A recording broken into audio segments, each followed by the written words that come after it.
Toppers club IAS academy में सभी छात्र छात्राओं का स्वागत है। 21 अक्टूबर यानी दिन भर की पूरी घटनाओं का कुछ सेलेक्टिव प्रश्न है जो करंट अफेयर से संबंधित हैं, उनको आप हल कीजिएगा और अपने नोट्स में उन्हें जगह दीजिएगा। यहाँ से प्रश्न चुनिंदा हैं जो आपके एग्जाम की दृष्टि से अत्यंत महत्वपूर्ण है, चाहे वो एपीएस का एग्जाम हो, चाहे आरओ और एआरओ का एग्जाम हो।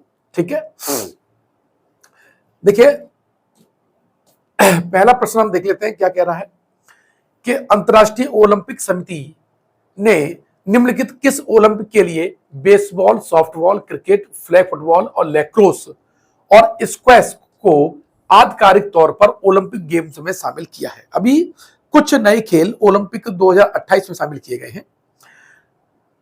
कौन कौन से किस ओलंपिक के लिए शामिल किया गया है? 2024 Paris, Milan Cortina d' Ampezzo 2026, Los Angeles 2028 या ब्रिस्बेन 2032। तो इसका जो राइट आंसर है, लॉस एंजल्स में जब 2028 में आपके ओलंपिक खेल होंगे, वहां पर इनको यानी बेसबॉल या सॉफ्टबॉल को, क्रिकेट को, फ्लैग फुटबॉल को, लैक्रोस और स्क्वैश को गेम में शामिल किया गया है। ये 5 गेम है, ध्यान रखिएगा। यहां से प्रश्न बन सकता है और आशा है आप इनको लिख लेंगे और याद भी कर लेंगे। चलिए कुछ और सुर्खियों पे नजर डाल लेते हैं जहां ये सपोर्टिव आपके लिए नॉलेज होगी। यहां पर हमने बात की ओलंपिक में 5 नए खेल शामिल हुए हैं। अंतर्राष्ट्रीय ओलंपिक समिति ने ओलंपिक गेम्स यानी लॉस एंजल्स 2028 में 5 खेलों को शामिल किया है। कौन कौन से 5 खेल थे वो आपने बता दिया। क्रिकेट है, बेसबॉल है, सॉफ्टबॉल है, फ्लैग फुटबॉल है, लैक्रोस है और आपका स्क्वैश है। ठीक है, अब आईओएसी की बात कर लेते हैं, अर्थात अंतर्राष्ट्रीय ओलंपिक समिति की बात कर लें तो इसकी जो स्थापना है वो 23 जून 1894 को हुई है। कब? 23 जून 1894 को हुई है। स्थापना पूछी जा सकती है। और एक्टिव मेंबर आप बात करें तो इसके 103 हैं और फ्रेंच और इंग्लिश जो है इसकी ऑफिशियल लैंग्वेज है। और इसकी प्रेसिडेंट टी नहीं है, डी है, डी नहीं टी है, थॉमस बच जो हैं वो इसके वर्तमान में आईओएसी के क्या है, प्रेसिडेंट है। यहां से प्रश्न पूछा जा सकता है, ये बहुत 23 जून 1894 ये वनडे एग्जाम में अक्सर पूछी गई है कि आईओसी यानी अंतर्राष्ट्रीय ओलंपिक जो समिति है उसकी स्थापना कब हुई है। कई बार प्रश्न पूछा गया है। चलिए अब यहां हम एक नजर डालते हैं ओलंपिक खेलों पर। तो 33वां ग्रीष्मकालीन ओलंपिक है वो पेरिस में होगा 2024 में। 34वां ग्रीष्मकालीन ओलंपिक होगा वो लॉस एंजल्स में होगा, जिसमें 5 खेल शामिल किए गए हैं और 2028 में ये संपन्न होगा। 25वां जो शीतकालीन ओलंपिक खेल है वो इटली के मिलान में होगा और ये होगा 2026 में। तो ये भविष्य में जो होने वाले टूर्नामेंट है ये भी पूछे जाते रहते हैं। प्रश्न नंबर 2 की हम बात कर लेते हैं। क्या कह रहा है? क्रिस्टोफर लक्सन हाल ही में निम्नलिखित किस देश के नए प्रधानमंत्री निर्वाचित हुए हैं? बेल्जियम, फिलीपींस, न्यूजीलैंड और द गुयाना। तो इसका जो राइट आंसर है वो आपका है न्यूजीलैंड। अभी न्यूजीलैंड के जो नए प्रधानमंत्री बने हैं वो है क्रिस्टोफर लक्सन है। बेल्जियम यूरोपियन कंट्री है जिसकी राजधानी ब्रुसेल्स है। क्या है? ब्रुसेल्स है।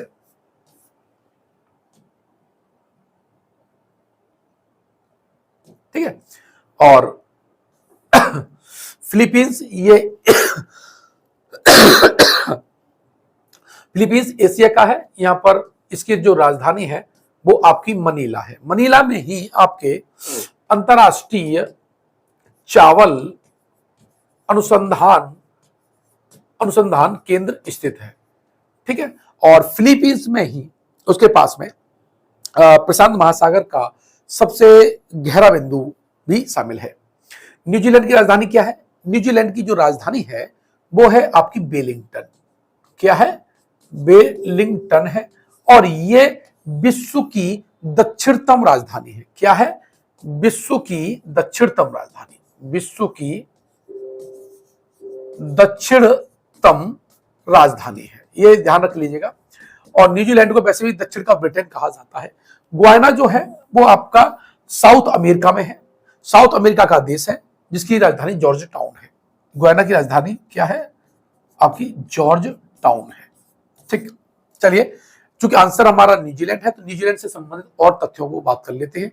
आपके सामने जो है न्यूजीलैंड का नक्शा है। हम जानते हैं कि न्यूजीलैंड है वो ऑस्ट्रेलिया यानी ओशनिया महाद्वीप में स्थित है। ये जो देश है वो दक्षिणी गोलार्ध में, पूरी तरह से दक्षिणी गोलार्ध में स्थित है और इसके दो मुख्य द्वीप हैं, बाकी और भी द्वीप हैं लेकिन मुख्य बड़े द्वीप दो हैं, जिसे हम उत्तरी न्यूजीलैंड बोलते हैं और दक्षिणी न्यूजीलैंड बोलते हैं। अगर हम बात करें इसके पश्चिम में, तो पश्चिम में इसके तस्मान सागर है। क्या है? तस्मान सागर है। और अगर हम पूरब की बात करें तो यहां पर प्रशांत महासागर आता है। कौन सा? प्रशांत महासागर है। और इन दोनों दक्षिणी जो न्यूजीलैंड है और उत्तरी जो न्यूजीलैंड है, इसके बीच में एक स्ट्रेट है जिसे हम बोलते हैं कुक जल संधि। कुक स्ट्रेट या कुक जल संधि कई बार पूछी गई है, आपको याद होनी चाहिए। साथ ही एक यहां पर स्टुअर्ट द्वीप है। कौन सा? स्टुअर्ट द्वीप। और स्टुअर्ट जो द्वीप है और दक्षिणी न्यूजीलैंड है, इसके बीच में आपका फोबैक्स या फोवे लिख के भी आ जाता है और फोबैक्स भी लिख के आ जाता है। ये दोनों जल संधियां मतलब एक ही जल संधि के दो नाम है, फोबैक्स या फोवे। कहां पर होगा? ये दक्षिणी न्यूजीलैंड और स्टुअर्ट द्वीप के बीच में स्थित है। ठीक है। अब यहां से और प्रश्न देखें तो कौन कौन से द्वीप यहां से पूछे जा सकते हैं। तो यहां पर बाउंटी आइलैंड है। कौन सी? बाउंटी द्वीप है। अगर यहां बात करेंगे, यहीं पर इसमें नहीं हो रहा है, और यहां पर आपका चैथम द्वीप है। चैथम द्वीप स्थित है। अब आप देखो जो कोरोमंडल द्वीप, कोरोमंडल जो तट है वो आपके तमिलनाडु यानी भारत में तमिलनाडु का जो तट है वो कोरोमंडल कहलाता है। लेकिन दूसरा जो कोरोमंडल है वो आपका उत्तरी न्यूजीलैंड के उत्तर में जो तट है, इसे कोरोमंडल यहां भी कहा जाता है। तो कोरोमंडल तट दो जगह है, एक इंडिया में है और एक आपका न्यूजीलैंड में है। ठीक है। और ये जो तट है वो प्लेंटी की खाड़ी, किसे? प्लेंटी की खाड़ी। ठीक है। प्लेंटी की खाड़ी का जो तट है वही इसका कोरोमंडल है। ठीक है। अब देखो यहां पर है माउंट तरानकी। जो तरानकी है वो उत्तरी न्यूजीलैंड में है। कहां पर? और यही जो आपकी जो लेक है वो है लेक टोपो झील। कौन सी? टोपो झील। ये बहुत इंपॉर्टेंट है, कई बार पूछी गई है। साथ ही अगर बात करें, यहां पर जो भी नाम है वो यूरोप से मिलते जुलते हैं, या आपका दक्षिणी आल्प्स पर्वत है। कौन सा? दक्षिणी आल्प्स पर्वत है। और यहां पर है वो है कैंटबरी का मैदान। कैंटबरी का मैदान। ठीक है। ये मैंने न्यूजीलैंड की ज्योग्राफी बताई, या कैंटबरी का मैदान। न्यूजीलैंड को दक्षिण का ब्रिटेन कहते हैं। यहां की जो जाति है वो है माओरी। कौन सी? यहां की जाति है वो है माओरी जाति है। और यहां की एक हवा पूछी जाती है वो है नॉर्वेस्टर। तो नॉर्वेस्टर यहां की चलने वाली क्या विंड है, यानी हवा है, क्षेत्रीय पवन है, ये भी पूछी जा सकती है। माओरी यहाँ की जनजाति है और कीवी पक्षी यहाँ पाया जाता है, इसलिए यहाँ के खिलाड़ियों को कीवी भी कहा जाता है। ठीक है। चलिए अगला प्रश्न देखते हैं तो क्या है इसमें। हाल ही में संपन्न प्रथम हॉकी इंडिया सब जूनियर पुरुष और महिला बेस्ट जोन चैंपियनशिप का खिताब निम्नलिखित किस राज्य ने अपने नाम किया है? मध्य प्रदेश, पंजाब, झारखंड और कर्नाटक। इसका आंसर है ऑप्शन ए, मध्य प्रदेश। ठीक है। प्रश्न नंबर 4 चलते हैं। जिनेवा स्थित संयुक्त राष्ट्र और अन्य अंतर्राष्ट्रीय संगठनों ने भारत का स्थायी प्रतिनिधि हाल ही में किसे नियुक्त किया गया है? मतलब इन दोनों संगठन में भारत का जो स्थायी प्रतिनिधि किसको नियुक्त किया गया है? ऑप्शन है तरनजीत सिंह संधू, मनप्रीत बोहरा, इंद्रमणि पांडे और अरिंदम बागची। इसका जो राइट आंसर है वो डी ऑप्शन है, अरिंदम बागची को यहां पर स्थायी प्रतिनिधि बनाया गया है। प्रश्न संख्या 5 में जाने से पहले स्विट्जरलैंड के बारे में बात कर लें। जिनेवा स्थित है तो स्विट्जरलैंड दिखाई दे रहा है। इसकी राजधानी तो आपकी बर्न है, लेकिन इसका जो शहर है जिनेवा, वहां पर बहुत से अंतरराष्ट्रीय जो संगठन है उनका मुख्यालय स्थित है। अब यहां से प्रश्न जो पूछ सकता है, सबसे पहले स्विट्जरलैंड किस यूरोपीय कंट्री से गिरा है? तो आप देखें पश्चिम में ये फ्रांस से, ठीक है, उत्तर में अगर देखें तो ये जर्मनी में से घिरा हुआ है, ठीक है। और छोटा सा आपका एक देश है इसकी सीमा पर, यहाँ वो है लिंचेस्टाइन। कौन सा? लिंचेस्टाइन है, और ये आपका ऑस्ट्रिया है, ऑस्ट्रिया, ठीक है ये। और इधर आप जो देख रहे हैं वो है इटली, और इधर आपका जो पूरा है वो है फ्रांस, ठीक है। तो फ्रांस 1, जर्मनी 2, ऑस्ट्रिया 3, लिंचेस्टाइन 4 और इटली 5। ये 5 देशों से ये गिरा हुआ है। अब यहाँ पर कुछ झीलों की बात कर लें जो कि 2 देशों के बीच में बहती हैं, मतलब 2 देशों की सीमा पर स्थित है। तो जर्मनी और आपका जो स्विट्जरलैंड है, ठीक है, जर्मनी और स्विट्जरलैंड की जो सीमा है उस पर जो आपकी झील है, ठीक है, तो उसका नाम है बोंडेसी। क्या है? बोंडेसी ये झील है। लेकिन सबसे महत्वपूर्ण झील है वो है लेक जिनेवा, लेक जिनेवा। और लेक जिनेवा किन 2 देशों के मध्य में है? तो देखो ये आपको जो दिखाई दे रही है कि आपका फ्रांस है, और ये आपका क्या है? स्विट्जरलैंड है। फ्रांस और स्विट्जरलैंड की सीमा पर आपके लेक जिनेवा स्थित है। साथ ही बात हम कर लेते हैं यहाँ से एक नदी है, इसे हम बोलते हैं डाउब्स नदी। डाउब्स नदी इन दोनों देशों की सीमा पर, यानी फ्रांस और स्विट्जरलैंड की सीमा पर बहती है। और जो रॉन नदी है, रॉन, उसका जो उद्गम है वो कहां से है? उसका उद्गम लेक जिनेवा से है। तो ये आपकी ज्योग्राफी का जो सेक्शन था आपके एग्जाम की दृष्टि से महत्वपूर्ण था, जो मैंने आपको बताया, ठीक है। चलो प्रश्न संख्या 5 में चलते हैं। हाल ही में आईएसओ प्रमाण पत्र प्राप्त करने वाला देश का पहला महिला पुलिस स्टेशन निम्नलिखित में से कौन सा है? मोस्ट इंपोर्टेंट प्रश्न है। प्रयागराज, भोपाल, आगरा और इंदौर। इसका जो राइट आंसर है वो मध्य प्रदेश का कौन सा है? भोपाल है, ठीक है। चलिए ओलंपिक गेम्स में क्रिकेट को कितने वर्षों के बाद फिर शामिल किया गया है? ये प्रश्न, क्रिकेट हमारे इंडिया में ज्यादा फेमस है, हो सकता है यहां से प्रश्न पूछ ले। 90 वर्ष के बाद, 100 वर्ष के बाद, 120 वर्ष के बाद और 128 वर्ष के बाद। प्रिय छात्र छात्राओं, इसका जो राइट आंसर है वो आपका डी आंसर है। 128 साल के बाद में, आफ्टर 120 ईयर्स, क्रिकेट है वो ओलंपिक में शामिल हुआ है, ठीक है। अब प्रश्न संख्या 7 में चलते हैं। तो भारत और यूनाइटेड किंगडम के वैज्ञानिकों ने संयुक्त रूप से हाल ही में किस राज्य में स्थित डंपा टाइगर रिजर्व में टोड की एक नई प्रजाति बुफोइड्स भूपति की खोज की है? उड़ीसा, मिजोरम, सिक्किम और पश्चिमी बंगाल। इसका जो राइट आंसर है वो आपका है मिजोरम, ठीक है, मिजोरम। अब उड़ीसा की बात करें तो उड़ीसा का पुराना नाम पूछ सकता है। इसका पुराना नाम उत्कल भी है और कलिंग भी है, ठीक है। कलिंग का युद्ध हुआ था 261 ईसा पूर्व। 261 ईसा पूर्व सम्राट अशोक ने कलिंग पर आक्रमण किया था। महत्वपूर्ण आक्रमण है, और इसी आक्रमण के पश्चात उन्होंने बौद्ध धर्म को ग्रहण कर लिया था। सिक्किम, जिसकी राजधानी क्या है? गंगटोक है। सिक्किम की राजधानी क्या है? गंगटोक है, ठीक है। चलिए भारत ने चंद्रमा पर अंतरिक्ष यात्री भेजने का लक्ष्य निम्नलिखित में किस वर्ष निर्धारित किया है? 2027, 2030, 2000 थोड़ा सा मिस्टेक हो गया हो, मान लो 35 मान लो, और 2040। इसका जो राइट आंसर है वो है आपका डी ऑप्शन, वर्ष 2040। लेकिन इसरो के बारे में थोड़ा सा आपको जरूर जानकारी होनी चाहिए। इस साल लगातार सफल अभियान किए इसरो ने, लैंडिंग की है मून पर, उसके बाद आदित्य मिशन भेजा है, गगनयान पर भी इसरो की बहुत बड़ी सफलता प्राप्त हुई है। इसलिए इसरो बहुत डिटेल में आपको पढ़ना है, इसके सारे डेटा आपको याद होने चाहिए।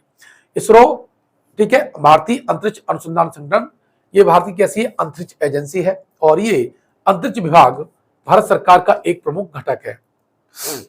अब पहले इसरो को भारतीय राष्ट्रीय अंतरिक्ष अनुसंधान समिति के नाम से जाना जाता था, जिसे डॉक्टर विक्रम साराभाई की दूरदर्शिता पर 1962 में स्थापित किया गया था। किसके द्वारा? भारत सरकार के द्वारा स्थापित किया गया। इसरो का गठन बात करें तो इसी संस्था को हमने 15 अगस्त 1969 को इसरो में बदल दिया था। अंतरिक्ष प्रौद्योगिकी का उपयोग करने के लिए इसकी भूमिका बहुत स्पष्ट है। अब यहां से इसरो का हम मुख्यालय की बात कर लेते हैं। तो इसरो का जो मुख्यालय है वो बेंगलोर में है, लेकिन इसके अन्य जो संगठन है वो बहुत ज्यादा इंपॉर्टेंट है। विक्रम साराभाई अंतरिक्ष केंद्र जो तिरुवनंतपुरम में है, और यहां से प्रमोचक जो रॉकेट है उसका निर्माण किया जाता है। UR राव अंतरिक्ष केंद्र है, ये बेंगलुरु में है। कहां पर है? ये बेंगलुरु में है, और यहां से उपग्रहों की डिजाइन और विकास किया जाता है। सतीश धवन अंतरिक्ष केंद्र जो है ये श्रीहरिकोटा में है। यहां से उपग्रहों और प्रमोचक रॉकेटों का समेकन और प्रमोशन किया जाता है। द्रव नोदन प्रणाली केंद्र मोस्ट इंपोर्टेंट है। द्रव नोदन प्रणाली केंद्र बलियममाला और बेंगलुरु में है, और यहां पर क्रायोजेनिक चरण के साथ द्रव चरणों का विकास किया जा रहा है। क्रायोजेनिक चरण, ठीक है, और कौन सा? लिक्विड।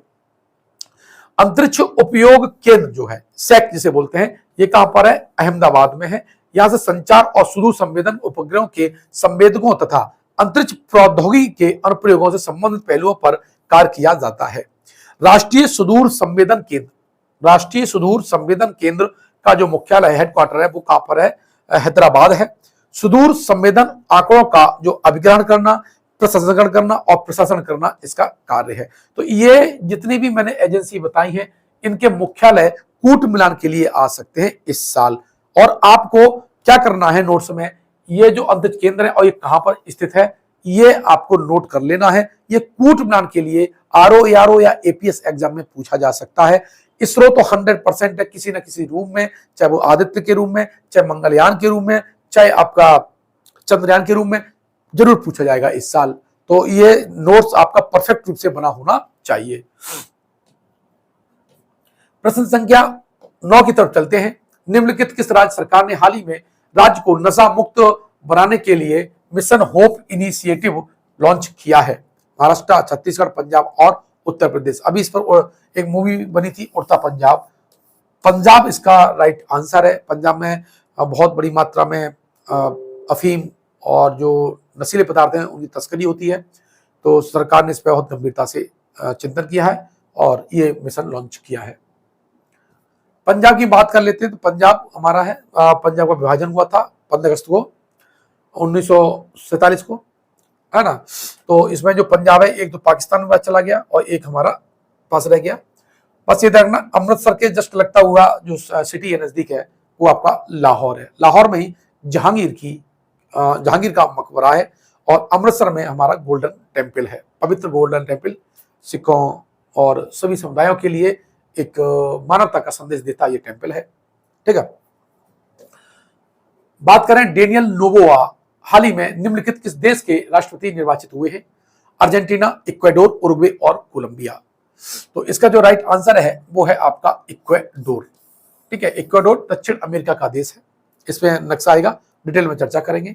इससे पहले हम अर्जेंटीना की बात कर लें। अर्जेंटीना की जो राजधानी है वो आपकी ब्यूनस आयर्स है। कौन सी है? ब्यूनस आयर्स है, और यहाँ की मुद्रा जो है वो पेसो है, ठीक है। इक्वाडोर राजधानी क्वेटो है। यहाँ उरुग्वे, इसकी राजधानी मोंटेवीडियो है। क्या है? मोंटेवीडियो है, और इसकी मुद्रा भी क्या है? पेसो है। इसकी मुद्रा भी क्या है? पेसो है।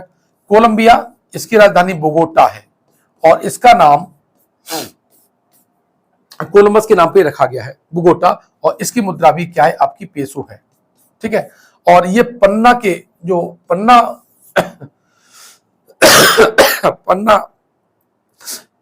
के उत्पादन में प्रथम स्थान रखता है।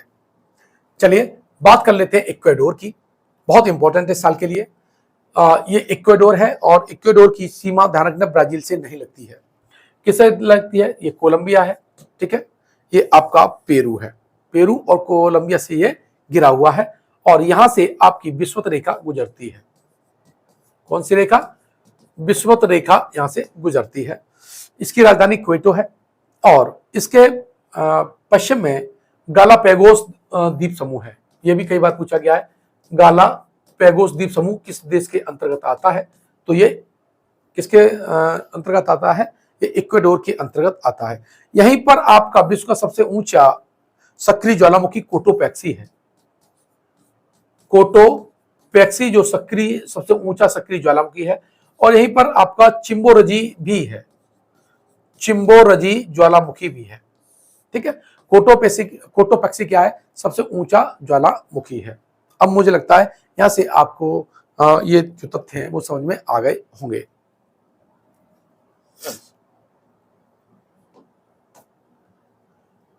ये आपके महत्वपूर्ण प्रश्न थे आज के करंट अफेयर्स के, जो अखबारों की सुर्खियों में थे। अगर आपको ये वीडियो अच्छा लगता है तो अपने मित्रों को शेयर कीजिएगा, चैनल को सब्सक्राइब कीजिएगा, और कोई चीज न समझ में आई हो तो मुझे कमेंट बॉक्स में बताइए। मैं कमेंट बॉक्स में आपके उत्तर देने का प्रयास करूंगा। साथ ही अगर महत्वपूर्ण होगा तो उस पर वीडियो बनाऊंगा। अगर ये वीडियो आप यूट्यूब पर देख रहे हैं तो हमारे चैनल को सब्सक्राइब कीजिएगा। अगर यह वीडियो आप फेसबुक पेज पर देख रहे हैं तो हमारे फेसबुक पेज को लाइक कीजिएगा और मित्रों तक शेयर कीजिएगा। मिलते हैं नेक्स्ट वीडियो में। धन्यवाद।